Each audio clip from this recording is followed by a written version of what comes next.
Hello అందరికీ welcome back to my channel Sriniha vlogs. ఇవాల్టి మన స్పెషల్ రెసిపీ వచ్చేసి సర్వపిండి. తెలంగాణ స్పెషల్స్లో ఫేమస్ ఫుడ్ ఏది అంటే టక్కున గుర్తొచ్చేది ఈ సర్వపిండి. ఈ వర్షాకాలంలో వేడివేడిగా తింటే ఎంత బాగుంటుందో, చల్లారాక ఛాయ్లో తింటే మాత్రం వేరే లెవెల్ అంతే. ఈ వీడియోని స్కిప్ చేయకుండా లాస్ట్ వరకు చూడండి, మా ఛానల్ని సబ్స్క్రైబ్ చేసుకోండి. ఇప్పుడు నేను ఒక సగం సోరకాయని ఇలా చిన్న ముక్కలుగా కట్ చేసుకొని మిక్సీ జార్లో వేసుకున్నాను. అండ్ అలాగే ఒక 10 పచ్చిమిర్చి ఇలా మధ్యలోకి కట్ చేసుకొని మిక్సీ జార్లో వేసుకున్నాను. ఇందులోనే 10-15 వెల్లుల్లి రెబ్బల్ని వేసుకున్నాను. కొద్దిగా జీలకర్ర కూడా వేశాను. ఇప్పుడు నేను ఒక 4 మీడియం సైజ్ ఆనియన్స్ని ఇలా చిన్నగా కట్ చేసుకొని పక్కకు పెట్టుకున్నాను. ఆనియన్స్ ఎక్కువ వేసుకోవడం వల్ల సర్వపిండి చాలా బాగుంటుంది టేస్ట్. నేను ఈ సర్వపిండి ఈవినింగ్ టైంలోనే ప్రిపేర్ చేస్తాను ఎక్కువ, ఎందుకంటే మా పిల్లలు స్కూల్కి వెళ్ళి వస్తారు. అండ్ మా పిల్లలకు కూడా ఈ సర్వపిండి అంటే చాలా చాలా ఇష్టం. ఇప్పుడు నేను ఒక పాలకూర కట్టని ఇలా చిన్నగా కట్ చేసుకొని పక్కకు పెట్టుకున్నాను. పాలకూర యాడ్ చేసుకోవడం వల్ల సర్వపిండి చాలా టేస్టీగా ఉంటుందండి. కొద్దిగా కొత్తిమీరని కూడా ఇలా చిన్నగా కట్ చేసి పక్కకు పెట్టుకున్నాను. ఇప్పుడు కొన్ని పల్లీలని కోర్స్గా గ్రైండ్ చేసుకోవాలి. ఇప్పుడు బియ్యం పిండిలో కొద్దిగా సాల్ట్ వేసుకొని మిక్సీ పట్టుకున్న పల్లీలని అండ్ అలాగే కట్ చేసి పెట్టుకున్న కొత్తిమీర, పాలకూర అండ్ ఆనియన్స్ని ఇందులో యాడ్ చేసుకోవాలి.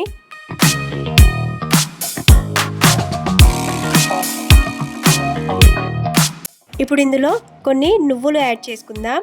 నువ్వులు యాడ్ చేసుకోవడం వల్ల సర్వపిండి చాలా బాగుంటుంది టేస్ట్. ముందుగా ప్రిపేర్ చేసుకున్న సోరకాయ, పచ్చిమిర్చి పేస్ట్ని కూడా ఇందులో వేసుకొని బాగా కలిపేసుకోవాలి. మనం ముందే వాటర్ అయితే యాడ్ చేసుకోవద్దు, ఎందుకంటే మనం సోరకాయ, పచ్చిమిర్చి పేస్ట్ని వేసుకున్నాం కాబట్టి వాటర్ అయితే యాడ్ చేయాల్సిన అవసరం అయితే లేదు. లాస్ట్లో ఒకవేళ పిండి గట్టి అయినట్టు అనిపిస్తే మాత్రం కొన్ని వాటర్ యాడ్ చేసుకొని కలుపుకోవాలి.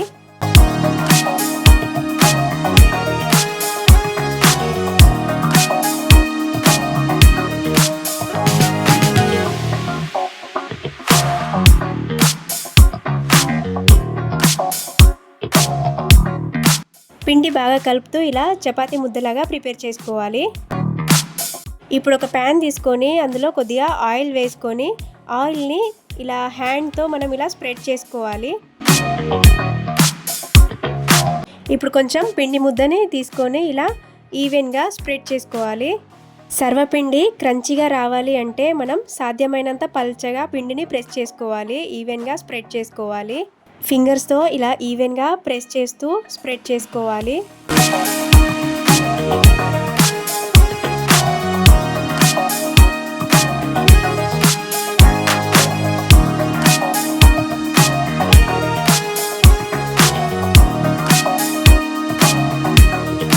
ఇప్పుడు మధ్యలో ఇలా కొన్ని హోల్స్ పెట్టుకోవాలి. హోల్స్ పెట్టుకొని అందులో కొద్దిగా ఆయిల్ వేసుకోవాలి.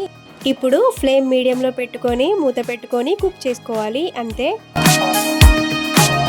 మన సర్వపిండి అయితే రెడీ అయిపోయిందండి. సో క్రంచీ, సో టేస్టీ సర్వపిండి చాలా బాగుంటుంది టేస్టీ. ఇలా ఒకసారి ఖచ్చితంగా ట్రై చేయండి. ఈ వీడియో నచ్చితే like, share and subscribe to Sriniha vlogs.